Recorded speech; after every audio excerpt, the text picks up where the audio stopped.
Estamos grabando y voy a empezar a dar pase a las personas para que se unan. Y ahí veo que hay algunas personas que ya están queriendo ingresar.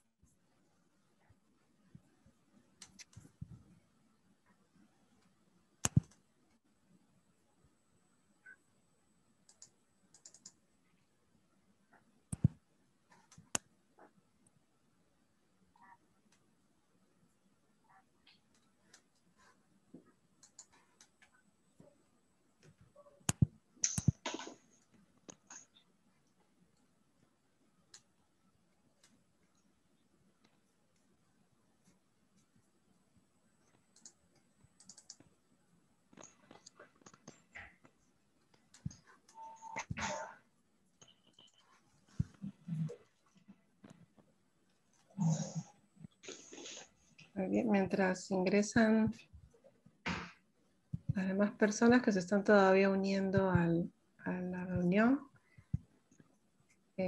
comentar que esta reunión está siendo grabada, por lo que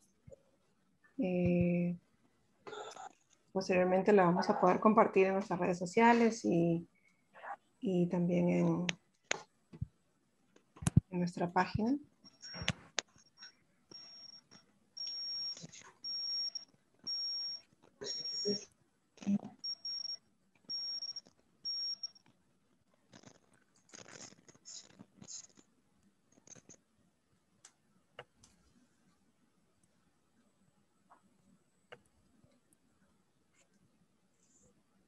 Ok, perfecto. Yo creo que en aras del tiempo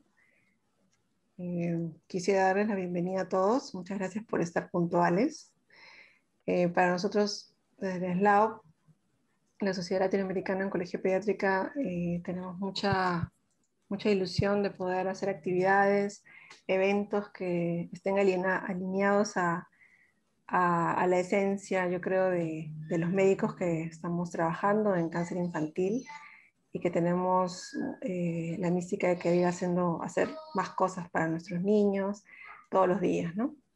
Y gran parte de esta labor, por supuesto, que está siendo llevada a cabo por un gran equipo de mujeres profesionales quienes día a día trabajan arduamente con los niños.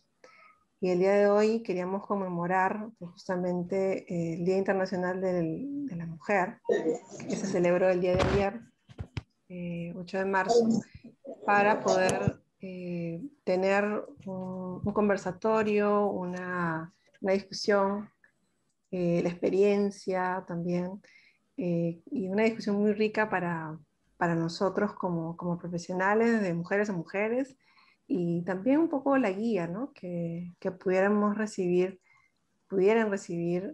profesionales que están incursionando en este campo, ¿no? Del cáncer infantil, basadas en las experiencias de líderes latinoamericanas, de mujeres que están encabezando los proyectos, las iniciativas en sus respectivos países y que son sumamente exitosas. Así que yo me siento súper honrada de poder empezar con este evento que tiene el carácter de ser súper relajado, súper tranquilo y que pudiéramos también compartir nosotros una experiencia de vida eh, y de trabajo también, ¿por qué no? En el cáncer infantil. Así que tenemos tres invitadas el día de hoy. Primero quisiera presentar a la doctora Lili García, quien va a estar moderando igual que yo. No sé si Lili te pudieras presentar. Hola, ¿qué tal? Buenas tardes. Soy la doctora Lili García, soy de México y bueno, soy oncóloga pediatra, soy actualmente coordinadora en el área de ciencias clínicas en la Universidad de Monterrey, directora de la Fundación Gorshay Cancer México, investigadora en el Hospital Children's Mercy en Kansas City y bueno, apasionada de la lucha por los derechos de nuestros niños con cáncer. Me da mucho gusto estar aquí compartiendo y moderando este panel con expertas en el área, personas extraordinarias y sobre todo mujeres que inspiran en su diario caminar. Gracias por acompañarnos. Gracias, Lili. Y gracias porque también tú has estado liderando esta iniciativa, así que muchas gracias por todo. Y bueno, vamos a presentar entonces a nuestras colegas, quienes van a estar como panelistas el día de hoy. primero quisiera darle pase a la doctora Sandra Luna Feynman, de Estados Unidos, para que ella se autopresente. Adelante, Sandra. Muchas gracias. Es un gran honor estar aquí con ustedes y habiendo recorrido un gran camino largo. Aquí terminé en el Hospital de Niños de Denver, Children's Hospital, Colorado, y mi área de expertaje en hemato-oncología es retinoblastoma y linfomas. Pero salí de la Universidad San Carlos de Guatemala, hice pediatría en NYU y oncología en Stanford. Y de ahí he estado en varias instituciones, UCSF, y después trabajé con St. Jude, Stanford de nuevo, y aquí ahora en Denver. Querer decirles, no es un camino fácil, es muy difícil. Y si tengo hijos, estuve casada y ahora ya no, así que tienen que tener un marido aguantador.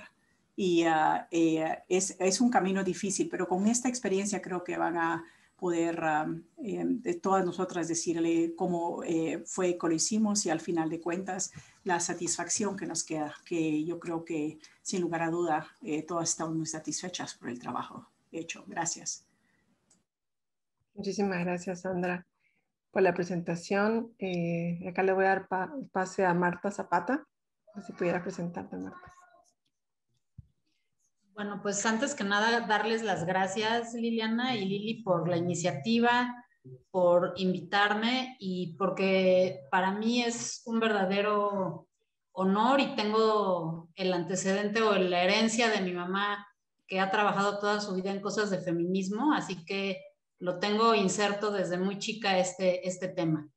Yo nací en Chile, yo nací en el norte de Chile, en un lugar que se llama Chuquicamata, donde trabajaban mis papás porque estaban ahí, habían terminado el doctorado y se fueron ahí. Es un lugar donde había una mina de cobre, la cual ya está cerrada ahorita. Y bueno, por todas las cuestiones políticas se fueron a México, donde en teoría íbamos a estar unos meses o años. Y bueno, ya yo llevo aquí toda mi vida y mis papás también, al igual que mi hermana. Entonces yo ya soy chilena y chilanga, ¿no? Chilanga son las personas que viven en la Ciudad de México. Entonces ya llevo pues aquí toda mi vida y soy una persona muy agradecida con México y me considero pues mexicana. Y bueno, yo estudié en la escuela, en el Liceo Franco Mexicano, siempre con esa visión de a lo mejor tener que vivir en otro país en algún momento y esa tendencia a estar como preparado para lo que fuera a pasar. Y eso también creo que me permitió tener una visión como lo que hemos compartido en estos meses con Liliana o con Lili muchas veces, o muchos de los que están aquí, de tener esa visión global, ¿no? De lo que hacemos, o sea, no solamente en tu ciudad o así, sino pues tener que hablar idiomas, tener que hablar con personas, y eso me ha ayudado. Yo desde muy chica, pues supe que quería estudiar medicina, después, pues por situaciones que iremos hablando a lo largo de esta hora, pues me decidí por la oncología pediátrica. También me divorcié una vez y eso pues son experiencias que creo que, como dice la doctora Sandra, pues sí, no es fácil, y también tengo 2 hijos. Y bueno, pues muchas gracias por invitarme. Muchísimas gracias, Marta. Y no, realmente un honor poder tenerte aquí con nosotros. Gracias. Realmente es súper, súper de corazón. Y luego le voy a dar pase a la otra Milena Villarroel, de Chile. Adelante, Milena. Gracias. Buenas tardes. Bueno, mi nombre es Milena Villarroel. Yo soy oncólogo pediatra ya por más de 30 años. En realidad estaba apuradita sacando los cálculos antes de la presentación. Yo me formé y he trabajado toda mi vida en Chile, en Santiago, en el Hospital Luis Calvo Maquena. Yo me dedico básicamente durante mi carrera, he ido evolucionando y me dedico a coordinar los sarcomas, los protocolos chilenos de sarcoma, y también trabajo en la línea de tumores raros. He tenido bastante, con el paso del tiempo, he tenido bastante participación en organización y extensión a lo largo de Chile, de la pediatría oncológica. He tenido participación en el directorio del Programa Nacional de Cáncer Infantil del PINDA, y ahora he expandido un poco más mi gusto y mis ganas de trabajar por los niños con cáncer, ya no tanto de uno es a uno, sino que de uno es a varios, es a pasar experiencias, a ayudar en lo que se pueda a nivel latinoamericano. Y lo hago básicamente desde dos partes, uno como coordinadora de Gallup y otro como representante chilena ante SLAO. Así es que ha sido un camino largo, pero es muy gratificante, sobre todo lo que puedo estar haciendo ahora. Yo soy casada, tengo 5 hijos y hace muy poquito me enteré que hoy día vi la ecografía que voy a ser abuela por primera vez. Así que estoy dichosa. Y nada, Felicidades. sí, ha sido, realmente estábamos esperando bastante esto, así es que es una alegría. Y bueno, eso es un poco lo que les podría contar.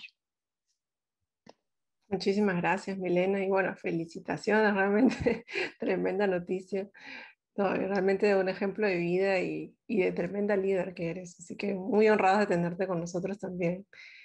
Muchísimas gracias por estar aquí. Así que bueno, yo le voy a dar pase a Lili para empezar con el conversatorio. Adelante, Lili.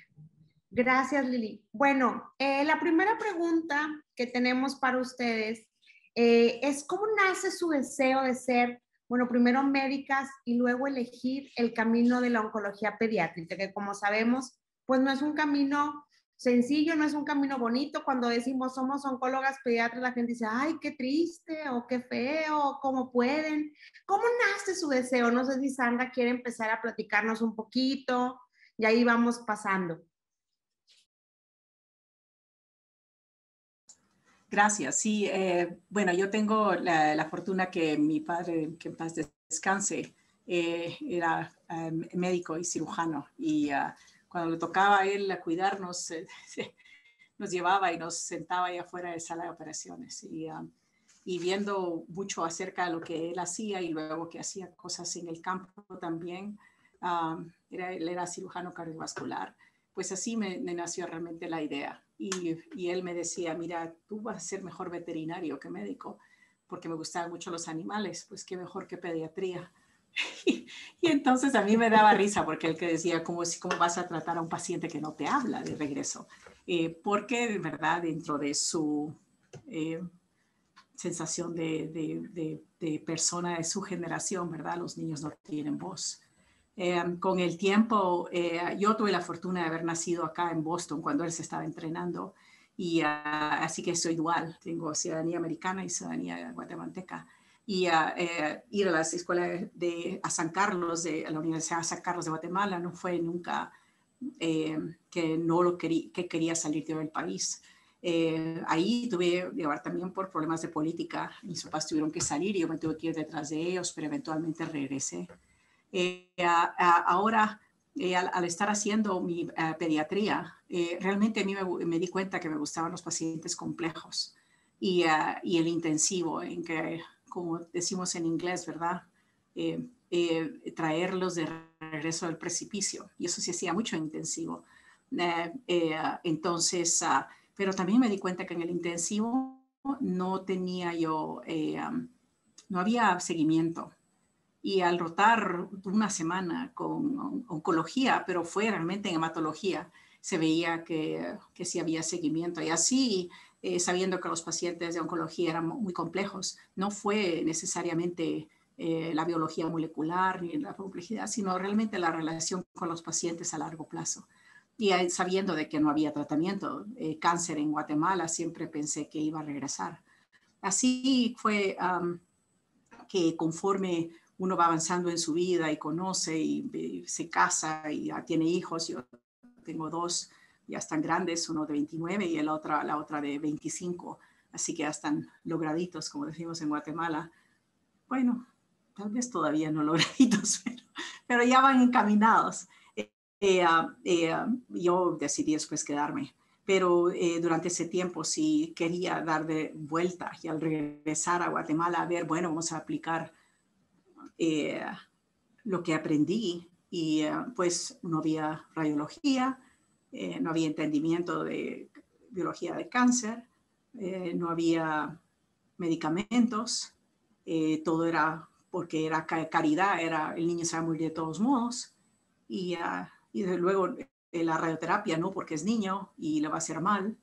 Y después diagnóstico, patología no había. La patología se tardaban 6 semanas en dar un reporte de patología.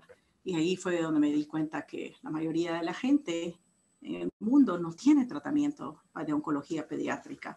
Y así, como dicen, ¿verdad? Así fue como me nació la conciencia en que realmente bien podía yo estar trabajando en un laboratorio o dedicarme más a que poder tratar niños en el resto del mundo.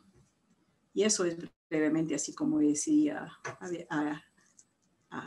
dedicarme a oncología global. Pero por supuesto lo importante es saber es que uno siempre tiene que comer, ¿verdad? Mis 2 hijos fueron a la universidad aquí en Estados Unidos, que son carísimas. Había que ahorrar para eso y encima de todo, el papá de ellos también es intensivista, el jefe de los intensivos en la Universidad de California en San Francisco, en un intensivo pediátrico, y quiere que no, estaban dedicados y nos aceptaron a unas universidades que nos costó mucha plata y hacer todo eso pues cuesta. Entonces tiene que uno pensar también, bueno, si voy a hacer esto de oncología global, lo voy a comer y a tenerle el expertaje para que le lleguen a uno a consultar, en especial retino y linfoma. Era como fui encontrando el nidito donde podía yo desarrollarme como médico aquí en Estados Unidos. Pero al mismo tiempo tiene que darse cuenta que en nuestros países no es así, en que uno tiene que ser todólogo. Todo lo hace, hace la biopsia, ve la citometría de flujo y es mucho más complicado. Y entonces el tomar el tiempo para dedicarle no solo a encontrar su área de expertaje es muy difícil. Y encima de otro, ¿verdad? Tener una vida personal y los hijos, pues le llevan tiempo. Y realmente salir temprano del trabajo para llegar a ayudarles para sus tareas era importante para mí. Pero al mismo tiempo, y eso, mire, ¿saben quién fue la persona que fue mi fellow conmigo? Éramos 3. A una le dio un stroke y se murió. Ya, pues se murió hace 10 años, pero la tercera, pero la otra es Steve Hunger. Steve Hunger fue el jefe de toda la de las leucemias linfoides para el Children's Oncology Group y él me ayudó mucho porque yo venía de NYU sin saber cómo era la academia porque me había graduado de Guatemala. Así que, ¿verdad? El potencial que uno tiene acá para desarrollarse como médico y habiendo ido a Stanford para hacer mi oncología pediátrica fue una gran bendición, pero también uno tiene que escoger con cuidado qué es lo que quiere hacer para su país, para poder también tener una vida profesional satisfactoria, pero al mismo tiempo una vida personal que le deje uno a los hijos y a la familia. Gracias.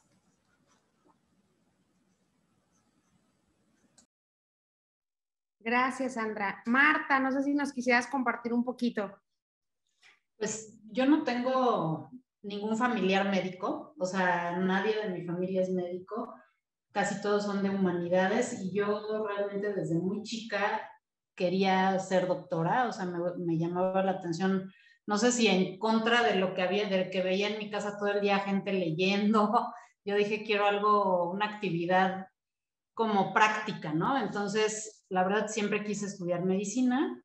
Me gustaban las matemáticas, pero pues tampoco le veía mucho futuro. Entonces terminé estudiando medicina en la UNAM, que es la Universidad Nacional Autónoma de México. Ahí me tocó rotar en algunos hospitales en el Instituto Nacional de la Nutrición, donde conocí sobre todo oncólogos de adultos. Y bueno, toda la parte de biología, la fisiología, todo eso, la verdad me llamaba muchísimo la atención. Después, en unas vacaciones, mi papá tenía un amigo que vivía en San Francisco justamente y roté en Stanford como intérprete, o sea, yo todavía no era médico, pero estuve en el área de trabajo social traduciendo en el área de oncología pediátrica. Entonces esa fue una de las partes que fue influyendo en mí. Después yo hice el internado, que es en el 5º año de medicina en el Hospital Infantil de México, y pues ya me decidí por la pediatría, ¿no? A pesar de que, digamos, yo sabía que quería ser oncóloga, pero jamás había pensado que quería dedicarme a los niños. Entonces, pues se me hizo un ambiente mucho menos triste, mucho más activo, con la vida de los niños como muy al día, y a pesar de lo, como dice Lilia, de que todo el mundo te dice, ¿cómo haces eso? Pues a mí no se me hacía así como tan trágico, ¿no?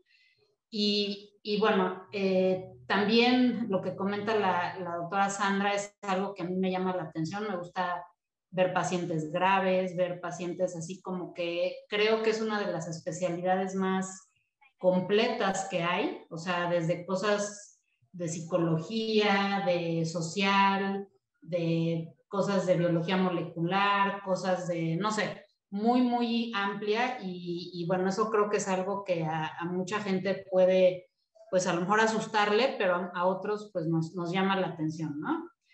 Y pues me fue gustando. De las áreas de esta especialidad a la que más me he dedicado y que me gusta mucho son el área de leucemias, y también pues a veces porque a los demás no les gustaba, a mí me tocaba hacerlo, lo de tumores cerebrales. Entonces yo cuando llegué así me asignaban eso, y es algo que también me ha gustado mucho poder desarrollar. Yo siempre desde que estaba justo en la universidad dediqué mi tiempo a estudiar medicina, pero también toda la parte de investigación. Entonces siempre desde que hice esto, pues he hecho cosas de investigación en paralelo, y eso es algo que creo y estoy convencida que es así como parte de esta especialidad, ¿no? Entonces, pues esa es una de las causas. Gracias, Marta, excelente. Milena, ¿nos pudieras tú compartir un poquito? Sí, yo, al igual que Sandra, tuve una figura inspiradora en la familia, que fue mi tío. Mi tío ya está jubilado, pero fue un médico muy brillante, egresó de la Escuela de Medicina, no sé, en primer lugar o algo por el estilo. Y él trabajó inicialmente en investigación y después fue trabajando más en el área de laboratorio. Pero de todas formas, esa fue la figura inspiradora. Yo en realidad no estaba muy clara en el momento en que egresé del colegio a qué iba a postular en la universidad. A mí me iba bastante bien en el colegio, por lo tanto tenía varias opciones, pensé incluso en ingeniería comercial, etcétera, pero finalmente primó esta línea familiar y esta imagen de mi tío y de querer desarrollarme un poco como él. La verdad es que durante la escuela de medicina tampoco pensé en ser pediatra. Mi contacto con la pediatría y mi decisión de ser pediatra también es relativamente tardía en mi carrera, digamos. Yo ya me había recibido y me tocó incidentalmente hacer un reemplazo. Yo no había pensado en la pediatría, pero me tocó incidentalmente hacer un reemplazo en pediatría, y realmente me gustó, me decidí a ser pediatra. Bueno, y siendo pediatra, yo quería ser infectóloga, o bien me atraía también mucho cuidados intensivos.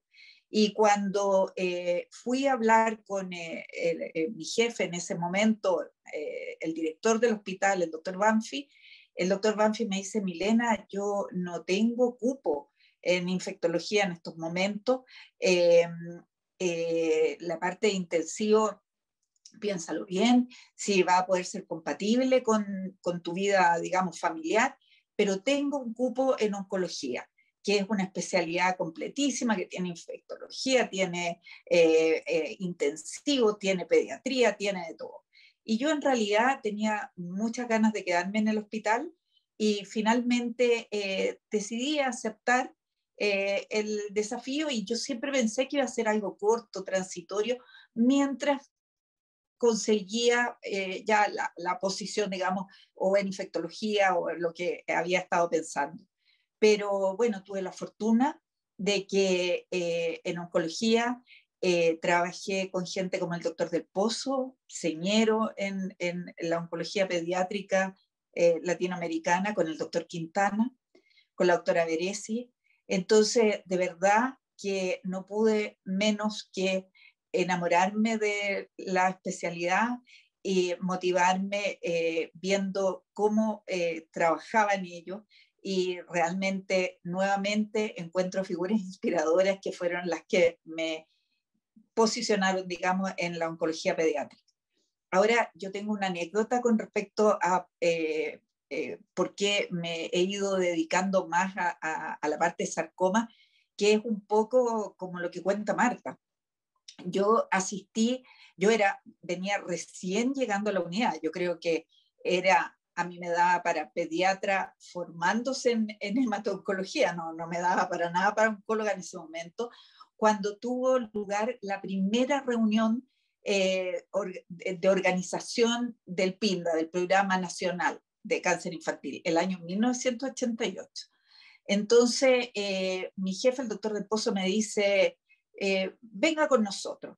Y yo en realidad ahí estaba sentada, callada en un rincón, porque de verdad estaba la doctora Campbell, el doctor Vargas, el doctor Del Pozo, es decir, era otro el nivel de discusión en esa mesa.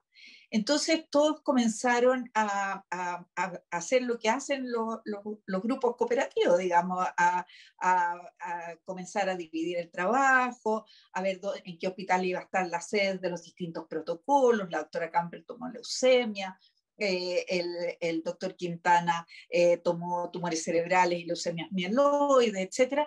Y bueno, ya iba terminando la reunión y quedaba el sarcoma Ewing, así, porque yo creo que se les había quedado de la lista. Entonces el doctor Del Pozo se da vuelta y me dice, ya, usted dedíquese al sarcoma de Ewing. Y yo le dije, bueno, doctor. Y acto seguido llegué a mi casa a estudiar qué era el sarcoma de Ewing. Y ahí partí. Y realmente creo que esa es una lección de vida también para mí, porque ha significado aprovechar un nicho, el concepto de desarrollar las cosas que son no tan populares o no tan preciadas por otros, y tratar de hacerlo de la mejor forma posible. Gracias, Milena. Pues qué gran reto, porque hablar de sarcoma de Ewing pues sigue siendo hasta hoy, varios años después, todo un reto tratarlo. Muy Así bien, es. pues muchas gracias por responder la primera pregunta.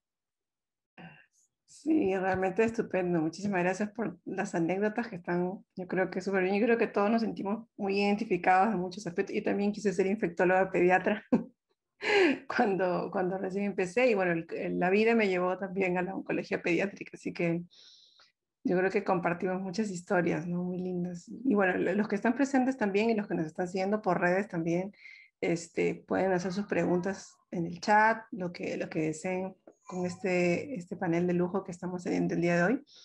Y yo quería hacer una pregunta que, ya un poco entrando en el tema de las mujeres, ¿no?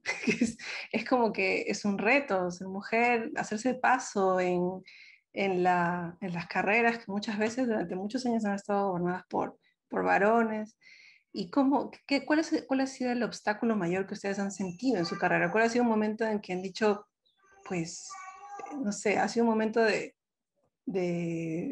no sé, de despertar, de cambios, no sé, de quiebre para ustedes en su carrera? Y bueno, por supuesto que también tendría que ver seguro con su experiencia como mujeres, como madres, que no sé si Sandra de repente puede empezar con eso.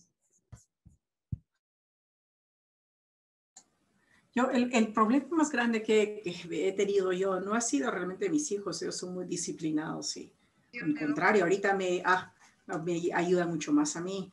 Pero yo la obstrucción que he visto desde que lo que uno sueña no lo puede hacer. De igual forma que yo no quería ser infectólogo, y como mujer te iban a poner allá en oncología porque nadie quería hacerlo. Luego también lo del Ewing. Y entonces uno tiene que hacer lo que hace falta. Igual me pasó a mí, de que cuando yo me acepté el trabajo en UCSF, no había nadie que hacía sarcomas y era la persona de sarcoma. Y entonces, y realmente el sarcoma es difícil porque mucha muerte. y la biología no se sabía porque eso fue hace tanto tiempo. Y eso de que lo forzan a uno a hacer. Y eso no sé si es cuestión porque yo tengo cara de latina y estaba aquí en Estados Unidos o porque no veían, muchos veían de que esto de hacer oncología global era ridículo, de todos modos se van a morir, ¿para qué te vas a dedicar? Es un desperdicio, estás arruinando tu carrera. Una mujer me dijo a mí, Kate Mathey me dijo, vas a arruinar tu carrera si te vas a trabajar a San Jude y a trabajar a Guatemala a tratar de desarrollar oncología. Y bueno, para ese tiempo ya me habían dicho que no un montón de veces y yo no lo tomé. Así que es la cuestión de que le digan a uno, no sé, tú no puedes. Porque uno es mujer, porque es madre, porque tiene marido, porque tantas otras cosas de que uno no puede. Y la sociedad no está lista a hacer el espacio. Es la primera vez en Estados Unidos que tenemos 3 mujeres en las posiciones más importantes. Y han habido mujeres antes en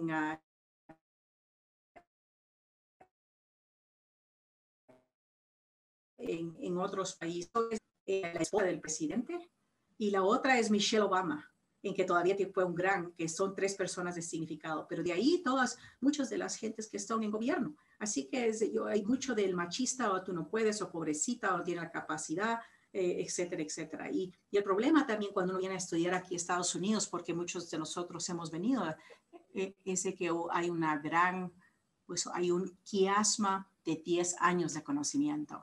Esos primeros 3 años que yo tuve que estar en Stanford y aprender toda la biología molecular, porque los libros de texto están 10 años atrás en nuestros países. Solo cuando se publica un libro de texto ya tiene 10 años y todo el hábito de leer. Yo tenía mi libro en español, mi libro en inglés y mi artículo cada noche de leer. Y todos esos hábitos los aprendí yo al hacer el fellowship, no los aprendí antes. Entonces, en la comunicación de que sí se puede. Bueno, si quiere alguien que es médico, se quiere dedicar a chef, entonces eso es diferente, porque ser chef es completamente otro rubro. Y ha sido mucho cómo me costó a mí poder cumplir con el sueño de poder dar mejor tratamiento, que es posible. Porque si en la OMS hemos calculado de que lo que tienen que gastar en dólares por cada persona en un país para tratar a todos los niños, no importando dónde esté en Uganda, esté en Perú, esté en Myanmar o esté en Rusia. El gasto es de 0.05 centavos por persona al año para poder curar a todos los niños. Así que no es caro, no es caro. Sí, y también con toda la corrupción que a veces en nuestros gobiernos, ¿verdad? Sale mucho más caro porque se embolsan 3/4 del dinero. Sin embargo, no es caro y el poder convencer a los gobiernos de hacer eso realmente ha sido 30 años de mi vida. Gracias.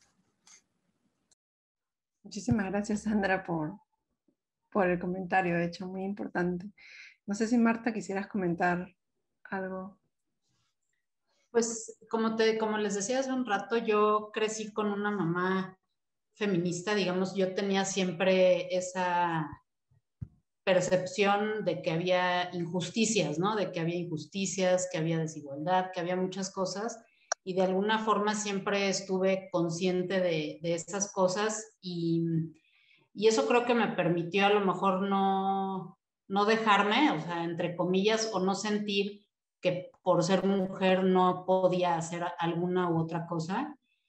Siempre también yo fui pues muy estudiosa, me iba bien en la escuela, yo no quería darle problemas a mis papás, entonces estudiaba y eso pues me fue abriendo el camino. Yo aprendí, digamos, a moverme, a hacer, no sé, que me fuera bien en los exámenes, entrar al hospital que quería, en ese tipo de cosas. Y algo que me marcó, digamos, creo que muy positivamente es que yo, digamos, en el primer año de la residencia hacíamos guardias AB, o sea, un día sí y un día no, ¿no? Entonces, digamos que mi ciclo menstrual no era así como el perfecto, y de repente yo, cuando era alumna de tercer año, sin planearlo ni nada, quedé embarazada, ¿no? Entonces, eso es algo que para mí me ha marcado, porque después de llevar una vida tan ordenada, donde yo ya tenía todos mis planes con meses, días, todo así súper perfecto, yo quería hacer tal y tal cosa, Entonces, para mí ha sido de las cosas que me han marcado para muy bien. Digo, fue difícil porque yo hice después oncología pediátrica ya teniendo a mi hija, y eso pues es algo que no fue fácil, pero bueno, tenía la ayuda de mis papás, de mi hermana, etcétera. Pero eso es algo, digamos, que como mujer creo que me dio una visión muy diferente también de la especialidad. O sea, para mí el ser médico, habiendo sido, bueno, siendo mamá, creo que es algo que, o como pediatra, también te permite ver las cosas diferente y ser mejor en ese sentido.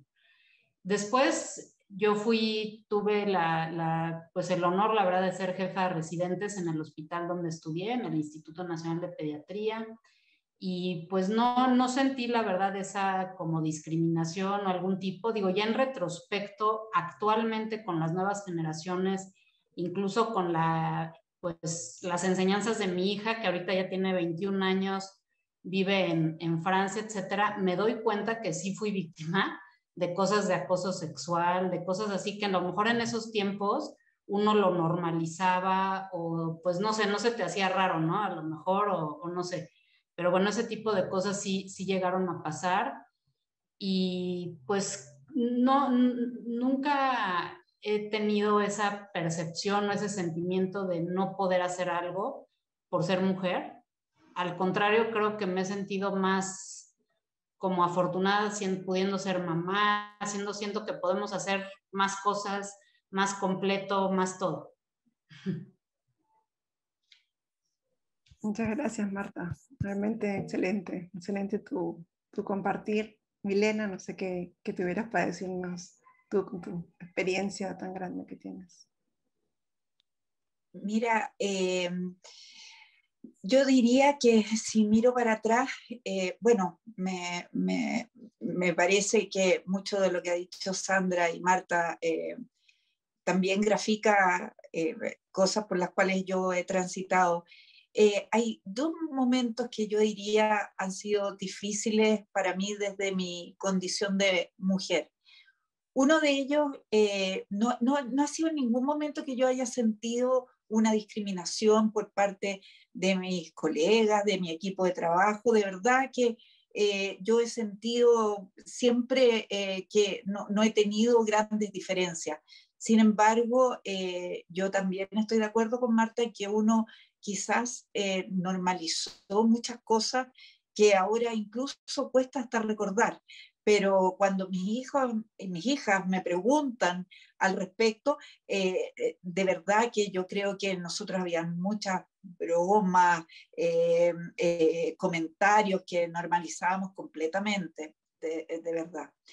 Pero bueno, no va por ahí lo que yo quería contarles. Yo quería contarles que no sé si dentro de mi autoexigencia, probablemente por eso, yo me debatí muchos años en trabajar como si yo no tuviera hijos y que en la casa yo pudiera funcionar como si yo no tuviera trabajo. Entonces estuve en esa contraposición que era muy desgastante. De verdad que tuvieron que pasar los años para que yo realmente entendiera que esto formaba parte de un continuo y que habían cosas que yo iba a poder hacer como madre, habían otras cosas que no iba a poder hacer, que tenía que delegar, que tenía que compartir con mi marido, y en el trabajo lo mismo, que iba a tener que focalizarme y dedicarme. Así que yo diría que por muchos años sí tuve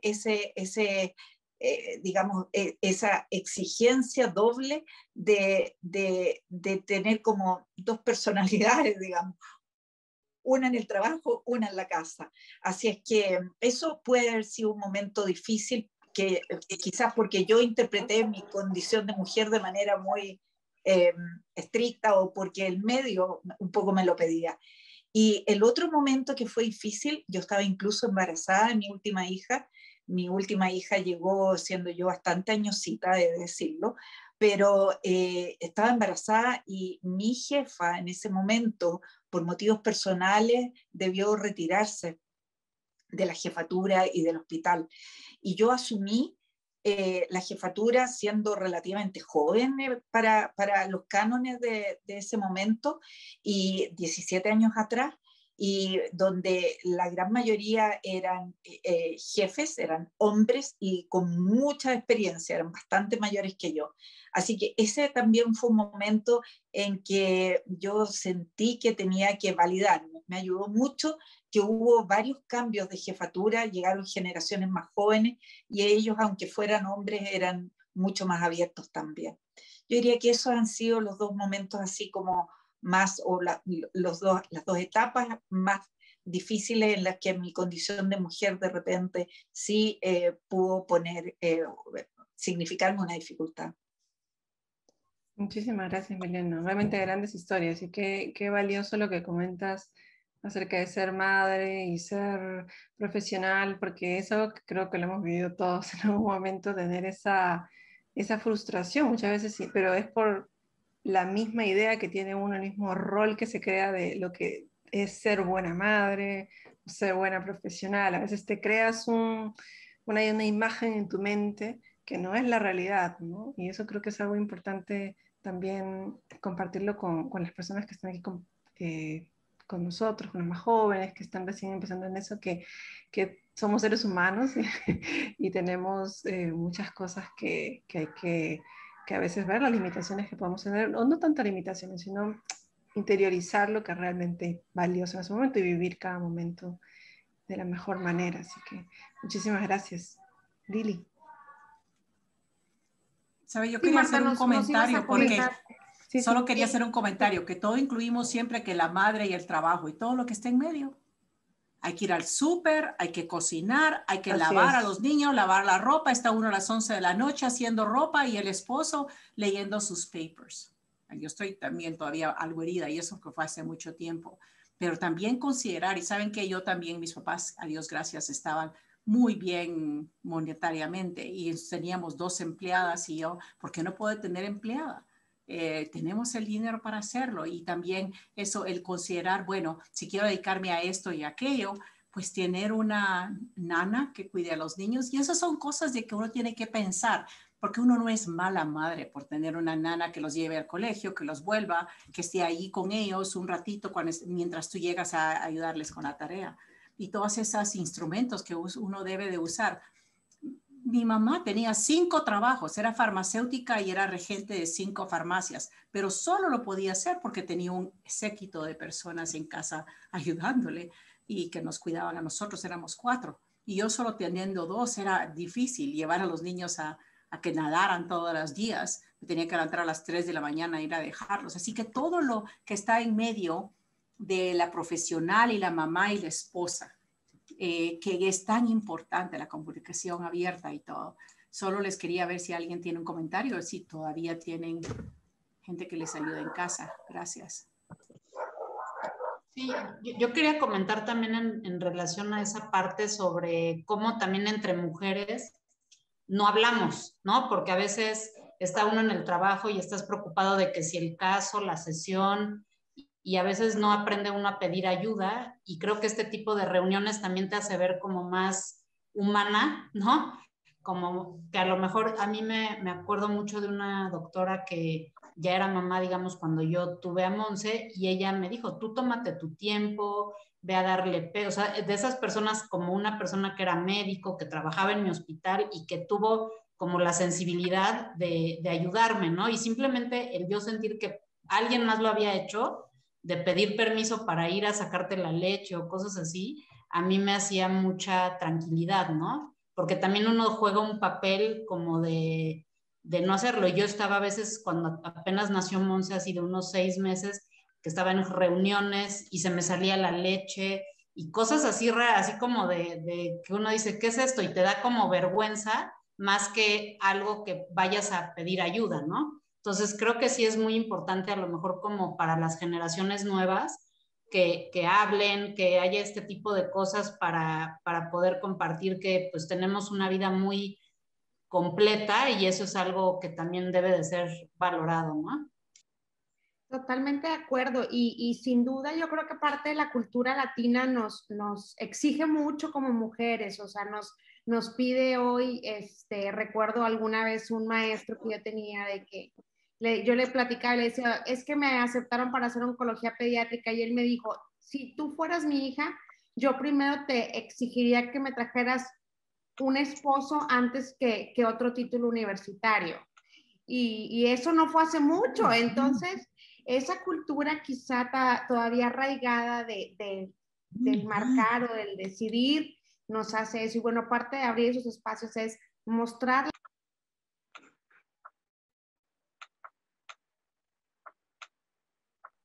Se te fue el audio, Lili. Se te fue audio, Lili. Se te cerró el... Ahí está. Mostrar un poquito como esa sororidad entre nosotras de decir, bueno, pues somos, sí, profesionales de la salud, médicos y demás, pero somos mujeres y somos seres humanos y eso nos hace también ser vulnerables y eso es muy importante. Y bueno, creemos que sin duda, continuando con la charla con nuestras grandes panelistas del día de hoy, han tenido, pues, yo creo que en esta especialidad específica tenemos muchos casos que nos marcan la vida o que nos marcan un parteaguas en nuestra carrera. Tendrán que explicarnos o contarnos de algún paciente o algo que hayan dicho ustedes, bueno, esto me inspiró a hacer algo distinto, que nos quisieran compartir. Creo que Sandra se tiene que retirar. Sí, lo siento mucho, es que tengo que ir a ver a un paciente que está terminando la infusión de sí. Paclitaxel con alergia y está en el intensivo. Estamos monitoreando que no le dé alergia otra vez. Entonces, y como, no sé el pelo, pero el pobre se quebró la pierna, así que muchas gracias a todas. Qué privilegio, qué gusto verte de nuevo, Milena. Debería de ir a visitarte otra vez a Chile. Vayan a Chile, es precioso, precioso. Entonces, mil gracias todas, chicas. Nos seguimos viendo. Gracias. Gracias. Suerte. Y te espero en Chile. Sí. Cuando podamos viajar, que nos tienen a todos todavía arraigados acá. Absolutamente. Gracias. Sí, gracias. Chao. Bueno, Marta, no sé si quieras empezar y platicarnos algún caso que quizá haya marcado pues, o que te haya inspirado. Pues ahorita que ya estoy así como regresando al pasado, algo que a mí me marcó mucho cuando era residente, porque justo pues tenía Monse chiquita, tenía 1 año y medio, 2, fue una vez que la muerte de un paciente, de un niño que tenía una leucemia más o menos de la misma edad que tenía Monse, ¿no? Entonces sí fue algo que para mí fue así como muy, muy como choqueante y creo que de alguna forma me fue ayudando a pues a ser como muy empática o tratar de ser muy empática con los pacientes, con sus familias, y fui aprendiendo, digo, no porque alguien me lo enseñara, ni mucho menos, pero creo que mucho de lo que vivimos en la vida personal finalmente va influyendo en cómo nos portamos, ¿no? Como médicos, cómo nos ayudamos a nuestros pacientes, pero creo que fue un caso importante porque fue esta parte como de vivir casi yo la parte social, la parte psicológica de una mamá y de pues ponerte un poco en su lugar más allá de la parte, no sé, de biología molecular y del protocolo y todo esto, ¿no? Entonces, creo que es de las cosas, pues, así, digamos, difíciles, pero muy buenas que me pasaron muy joven y eso, pues, me ha ayudado mucho siempre. Gracias, Marta. Milena, ¿nos quisieras compartir también algún caso o situación? Sabes que yo estaba pensando y también, al igual que a Marta, la muerte enseña mucho en esta especialidad. Y enseña mucho porque yo creo de que uno para poder enfrentar y acompañar en la muerte y en el duelo a nuestros pacientes y su familia, necesitamos estar como un poco en paz nosotros también con cuál es nuestra propia postura frente a la muerte, frente a la pérdida. Tenemos hijos, no podemos evitar pensar que podrían ser nuestros hijos. Así es que yo diría que la muerte es lo que más me ha enseñado. Y en el contexto de, sobre todo de la parte de cuidados paliativos, lo que a mí me ha marcado tremendamente son esas familias que comienzan con un dolor tremendo a resistirse al hecho de que su hijo está ya fuera de alcance terapéutico, que va a ir solo a cuidados paliativos, el niño comienza ya a deteriorarse, a comprometerse, y llega un momento en que esos padres, a pesar de todo su dolor, son capaces de dar un salto que yo creo que es solo divino. No creo que tenga otra explicación. Y que es que es un amor tan grande que se ponen a su hijo por delante de todo, de sus sentimientos, de sus ganas de que siga estando presente, de sus ganas de que esté ahí, aunque sea respirando, aunque no sea viviendo, y realmente miran por lo que es mejor para sus hijos y los entregan y les dan como el permiso, digamos, de partir en paz. Yo diría que ese tipo de experiencia y poder haber sido testigo de gente que desarrolla ese nivel de, no sé, ya no sé ni cómo decirlo, podrá ser, no sé, madurez, amor, es realmente pasar a otra etapa como ser humano, poder hacer eso. Y eso yo diría que es de las cosas que más me ha enseñado en oncología pediátrica. Muchas gracias, sí, como de resiliencia y demás, ¿verdad? Que te enseñan muchísimo. Muchas gracias. Gracias por compartir, Milena, muy amable. No, sí, fantástico, realmente. Me hace recordar también que, así como menciona Milena, bueno, muchas de las enseñanzas que a veces tenemos, bueno, en mi caso particular, también han surgido de grandes mujeres que han sido pioneras también en el cáncer infantil. Puedo recordar momentos así vividos de pacientes muy difíciles que han estado y que muchos han partido también.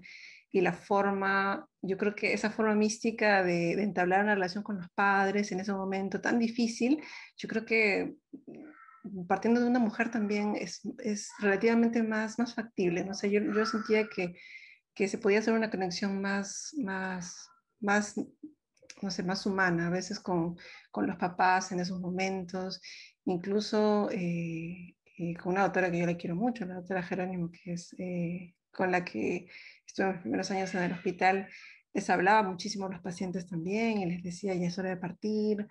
¿No? O sea, momentos así que son difíciles a veces y que creo que también uno los dice como médico, pero también los dice como mamá a veces porque ves reflejado muchas veces a tus hijos ahí. Es increíble, ¿no? Y creo que esa mística lo tienen mucho más a veces las mujeres, creo yo.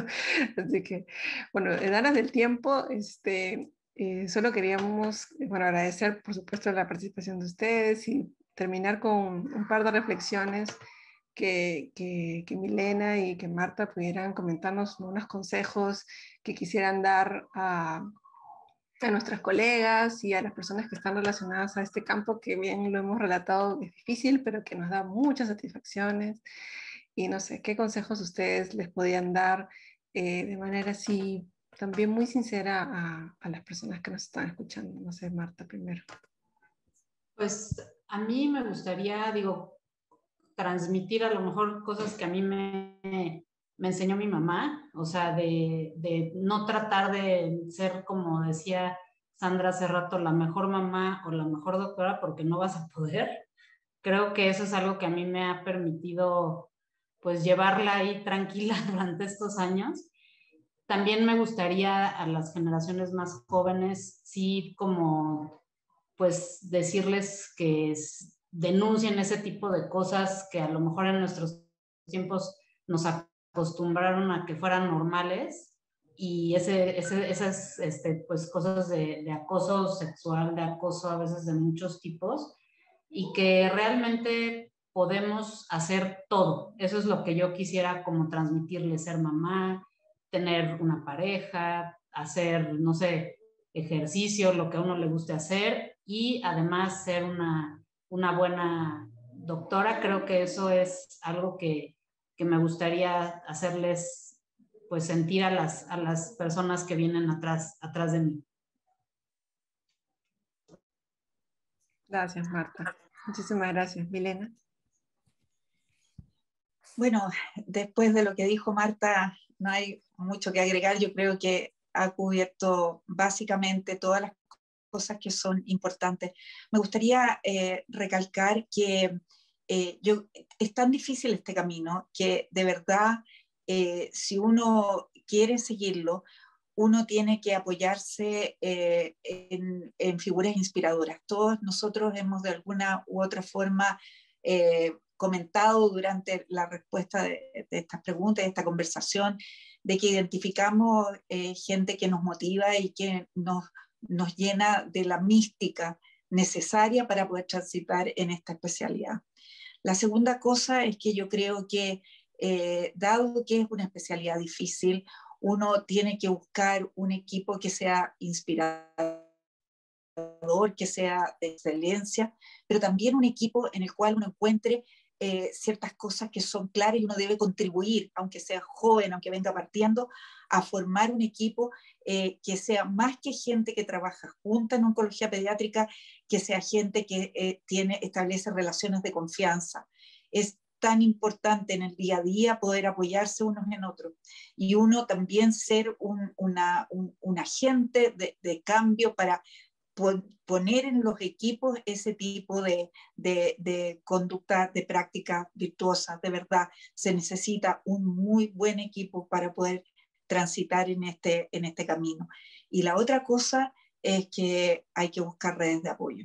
O sea, como sea, en la forma de las nanas que nos ayudaron a nosotros, en la forma de sus parejas, no sé, cada uno tendrá que buscar su familia, etcétera, dentro de su realidad, pero de verdad abandonar esto de hacerlo todo y hacer todo excelente y buscar buenas redes de apoyo que le permitan a uno poder desarrollar una carrera fructífera y tener autocuidado y poder también desarrollar a su familia, porque al final del día, cuando uno llega a su casa, es quizás donde encuentra la mayor alegría y satisfacción. Así es que eso sería mi comentario.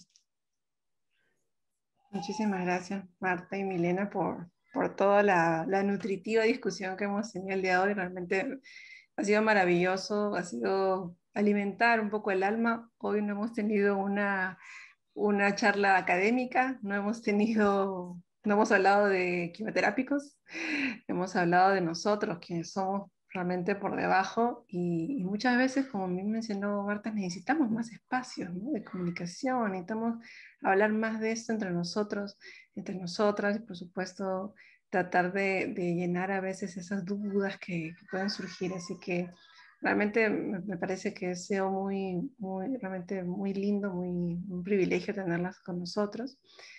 Y bueno, esta charla igual ha quedado grabada, la vamos a difundir también para las personas que no han podido conectarse ahora.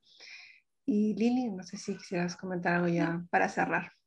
Sí, Gracias nada a más todos. para cerrar, agradecerles a todos por estar el día de hoy con nosotros y bueno, pues como decimos, a veces no todo es cáncer, ¿verdad? En la vida, entonces qué bonito y muchas gracias por abrirnos su corazón y platicarnos su camino que pues hasta hoy ha sido una gran inspiración en lo personal y pues yo sé que será para más generaciones. Un fuerte abrazo para todas y nos seguimos viendo muy pronto en los próximos eventos que tenemos preparados para ustedes. Bueno, gracias, Muchísimas amigos. Disfruten su gracias. tarde. Muchas gracias. Gracias. Un saludo desde Argentina. Gracias.